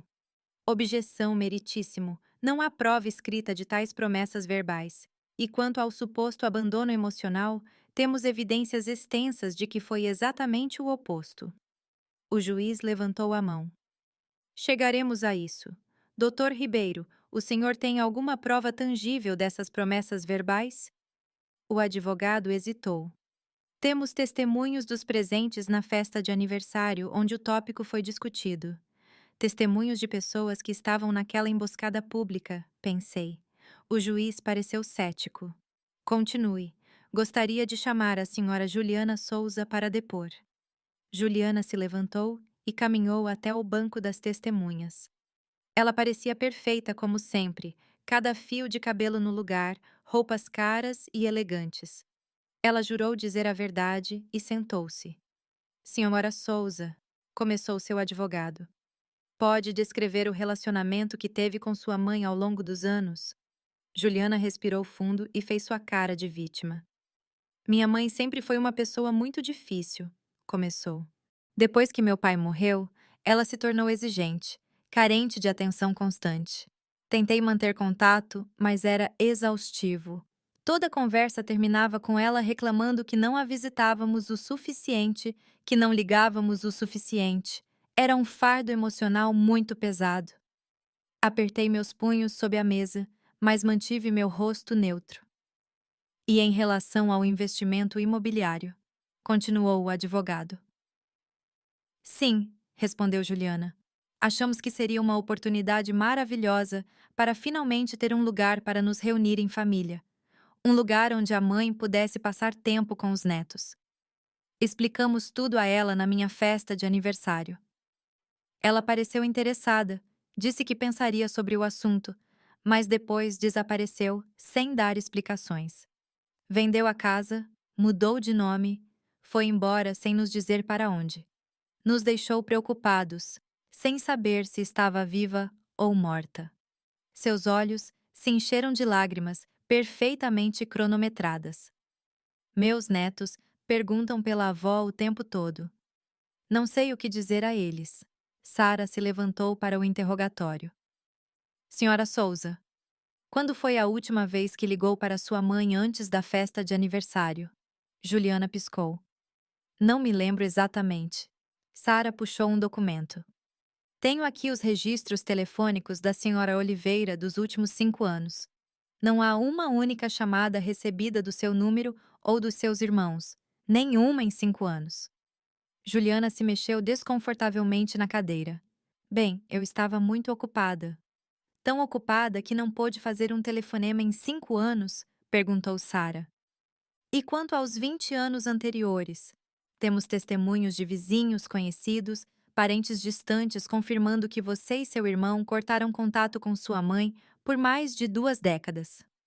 Isso não é verdade, protestou Juliana. Enviávamos mensagens, tínhamos comunicação. Sara puxou mais papéis. Aqui tenho capturas de tela de todas as mensagens que sua mãe enviou para vocês por anos. Centenas de mensagens. Desejos de aniversário, mensagens de Natal, fotos, perguntas sobre como vocês estavam.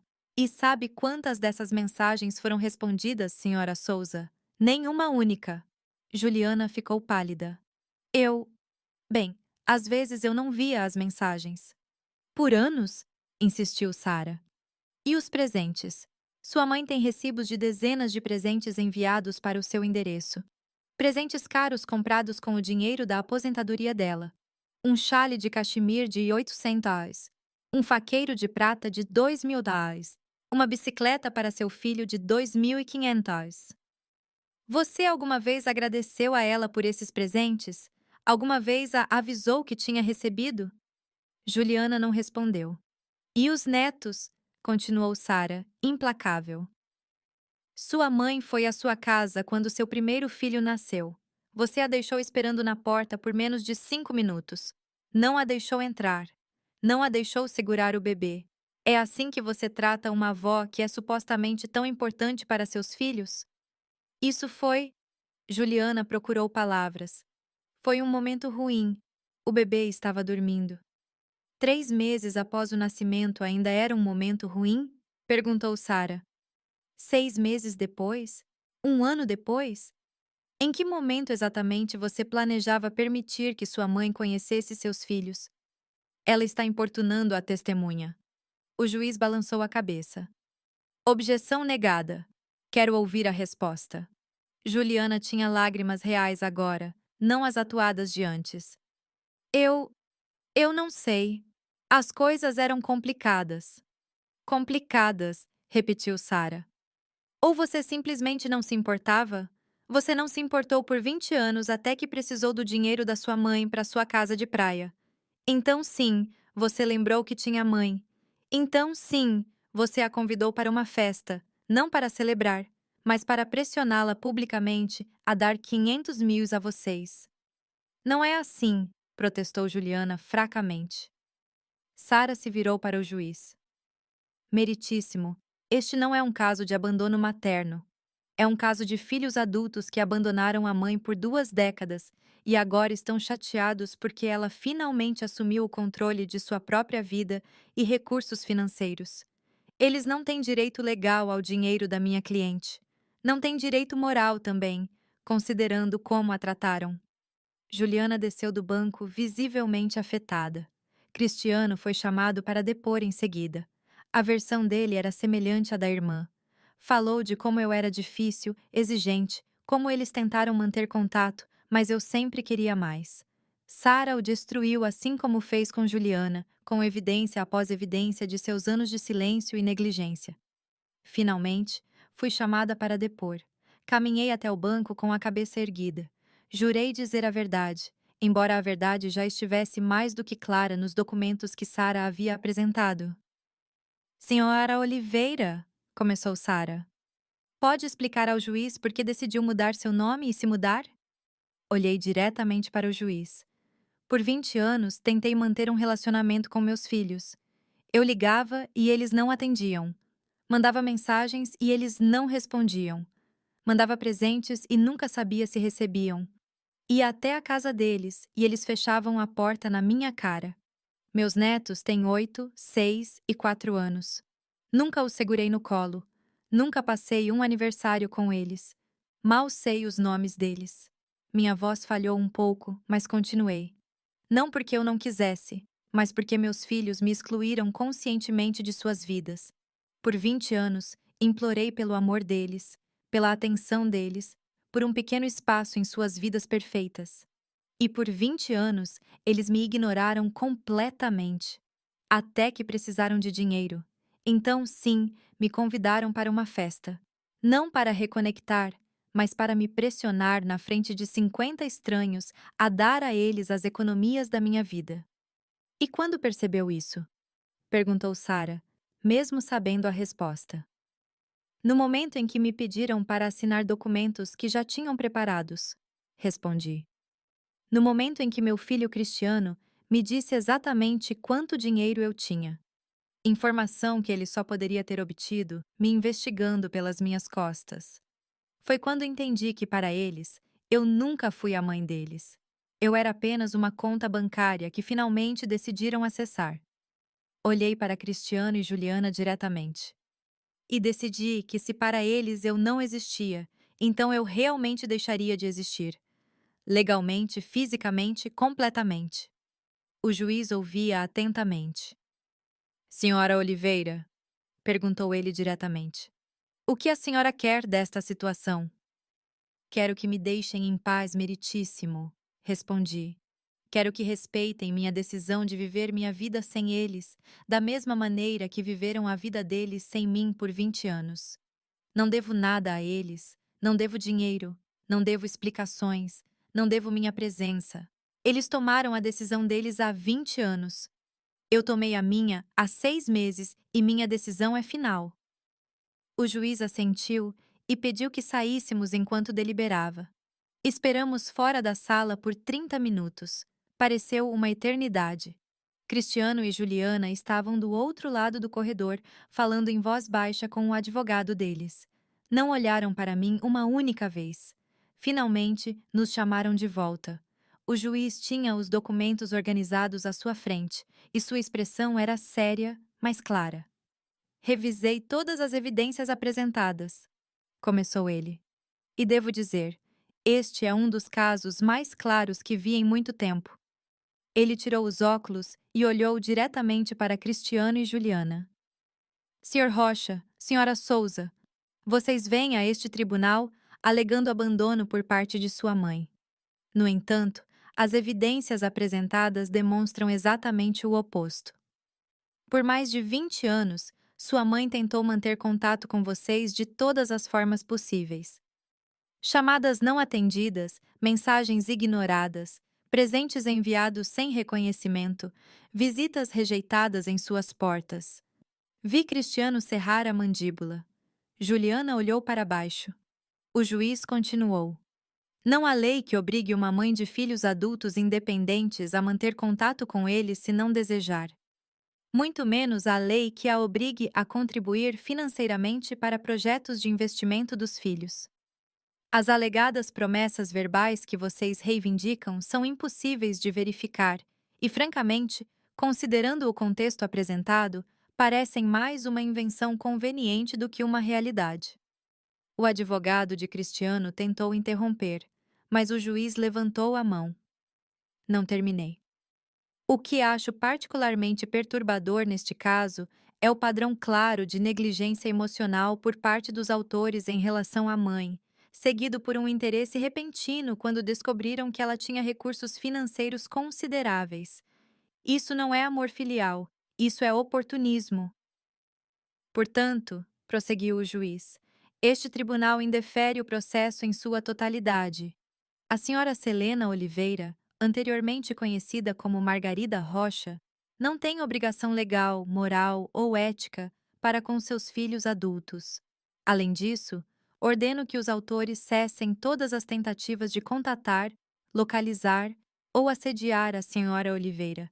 Qualquer violação desta ordem resultará em acusações de assédio. Caso encerrado. A batida do martelo ressoou na sala como um tiro. Senti algo se soltar dentro do meu peito. Era oficial, era legal, era definitivo. Sara apertou minha mão sob a mesa. Cristiano se levantou abruptamente. Isso é ridículo, exclamou. Ela é nossa mãe, tem obrigações conosco. O juiz olhou para ele severamente. Senhor Rocha, sugiro que se sente e aceite o veredicto. Caso contrário, vou considerá-lo em desacato. E permita-me acrescentar algo pessoal, embora não faça parte do veredicto oficial. Sou pai de 3 filhos e avô de 5 netos. Não consigo imaginar passar 20 dias sem falar com eles, muito menos 20 anos. O que vocês fizeram com sua mãe é imperdoável. Que venham agora chorar porque ela finalmente disse: chega, é patético. Saiam do meu tribunal. Cristiano ficou paralisado. Juliana tinha começado a chorar. Lágrimas reais desta vez. Lágrimas de raiva e humilhação. Roberto a pegou pelo braço, tentando levá-la para fora da sala, mas Juliana se soltou e caminhou até onde eu estava. Mãe, começou ela com voz embargada. Por favor, não faça isso. Podemos consertar as coisas. Olhei nos olhos dela, aqueles olhos que se pareciam tanto com os meus, mas me olhavam como se eu fosse uma estranha. Não há nada para consertar, Juliana, disse com voz calma. Você e seu irmão tomaram a decisão de vocês muitos anos atrás. Escolheram suas vidas sem mim e eu respeitei. Agora escolhi minha vida sem vocês e preciso que respeitem minha decisão. Mas somos sua família, disse ela. Sou eu. Família não desaparece por 20 anos, respondi. Família não fecha portas na sua cara. Família não ignora ligações e mensagens por 2 décadas. Família não aparece só quando precisa de dinheiro.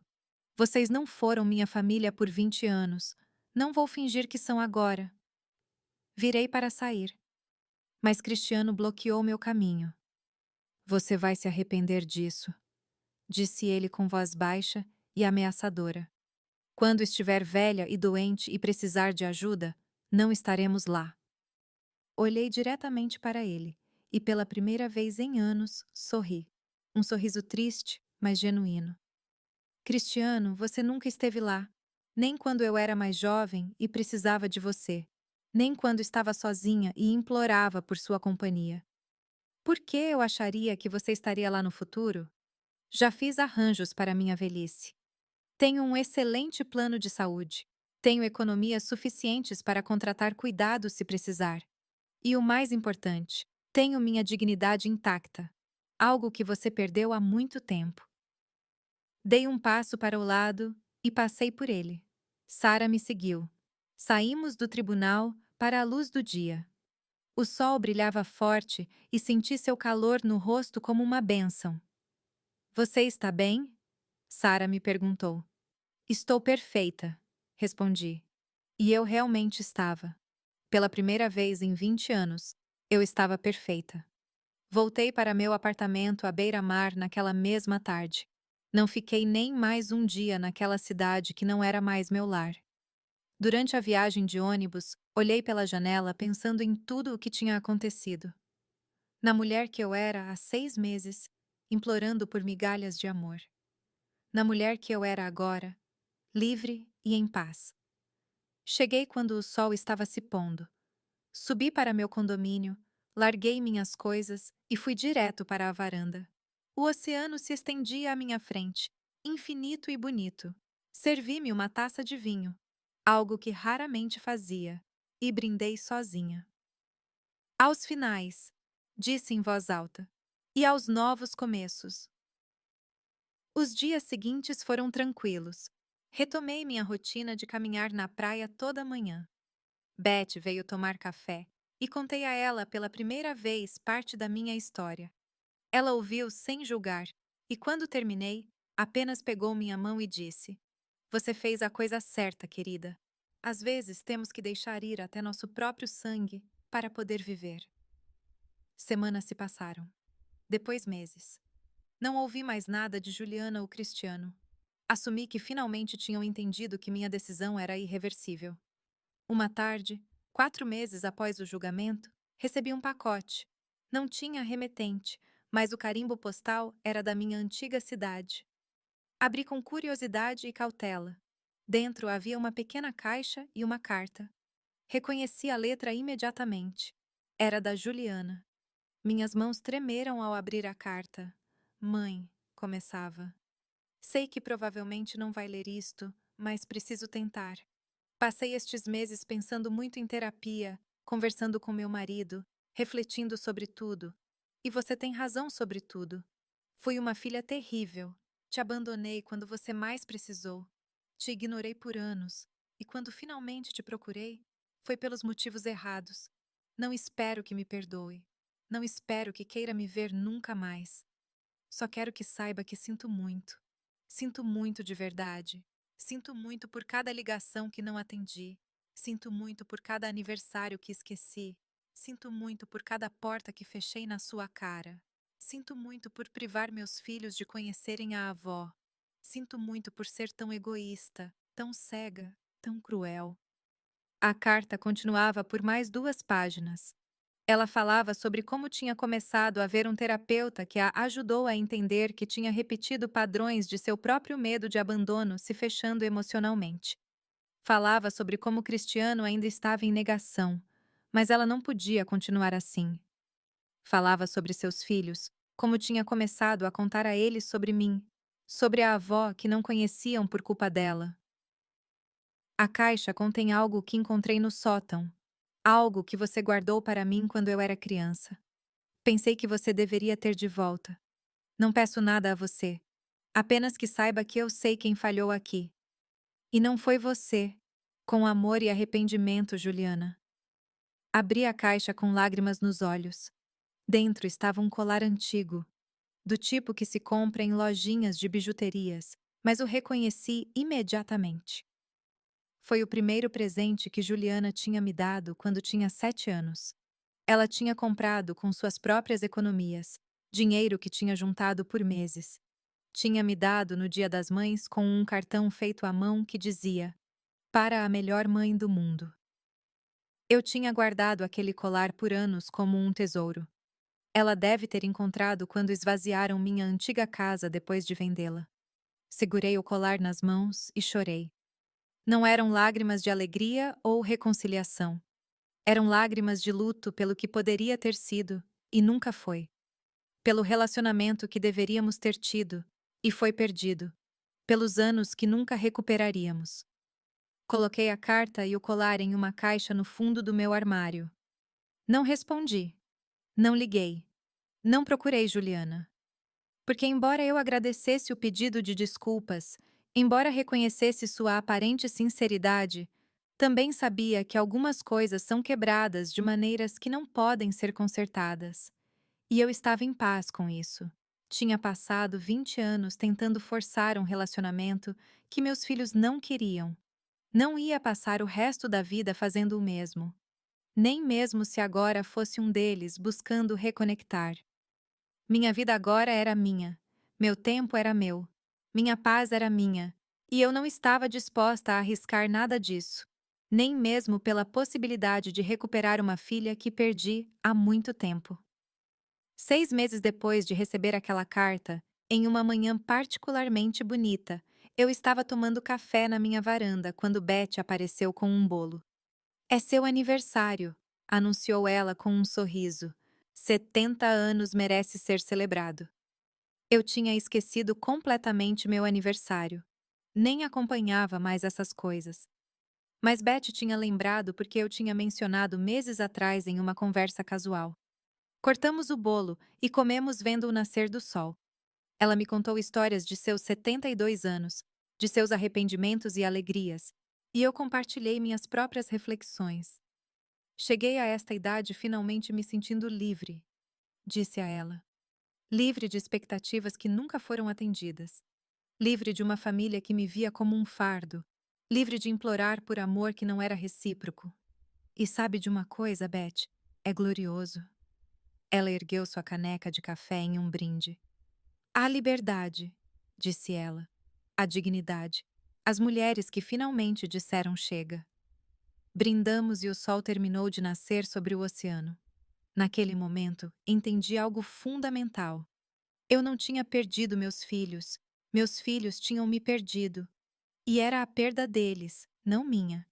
Porque eu tinha passado 70 anos aprendendo a amar incondicionalmente, a dar sem esperar nada em troca, a ser forte mesmo quando tudo desmoronava. Eu tinha criado 2 filhos sozinha, tinha trabalhado até a exaustão, tinha sacrificado tudo por eles. E quando finalmente decidi parar de me sacrificar, quando finalmente escolhi minha própria paz sobre o conforto deles, me tornei a vilã da história deles. Mas eu não me importava em ser a vilã se isso significasse finalmente ser livre. Hoje, 3 anos após aquela festa de aniversário que mudou tudo, continuo vivendo no meu condomínio à beira-mar. Tenho 72 anos. Meu cabelo está completamente branco e não me dou mais ao trabalho de pintá-lo. Tenho rugas profundas que contam a história de uma vida cheia com suas dores e vitórias. Caminho na praia toda manhã sem falta. Fiz amigas aqui, mulheres da minha idade que entendem o que é se reinventar na última etapa da vida. Vamos a aulas de yoga juntas. Organizamos jantares. Celebramos nossos aniversários. Somos a família que escolhemos, não a que nos foi dada. Às vezes penso em Juliana e Cristiano. Me pergunto como estão. Se continuam com suas vidas perfeitas, se compraram sua casa de praia com o dinheiro de outra pessoa. Mas esses pensamentos são cada vez menos frequentes e menos dolorosos. Não os odeio. Talvez devesse, mas não odeio. Simplesmente os liberto. Deixo-os ir como se deixa ir qualquer coisa que te machuca. E nesse deixar ir, encontrei algo que nunca esperei encontrar. Encontrei a mim mesma. Selena Oliveira, uma mulher de 72 anos que vive sozinha, mas não está sozinha. Que tem pouco dinheiro, mas o suficiente. Que não tem família, mas tem comunidade. Que perdeu seus filhos, mas ganhou sua liberdade. Minha história não tem um final feliz no sentido tradicional. Não há reconciliação, não há abraço final, não há perdão mútuo e recomeço. Mas tem algo melhor. Tem paz. Tem dignidade. Tem uma mulher que finalmente entendeu que seu valor não depende de que outros o reconheçam. E isso, descobri, é mais do que suficiente. Termino meu café enquanto o sol nasce completamente no horizonte. Outro dia, Outra oportunidade de viver nos meus próprios termos. Sorrio e entro para me arrumar para minha caminhada matinal. A vida continua, minha vida continua, e pela primeira vez em décadas, isso me enche de alegria em vez de tristeza.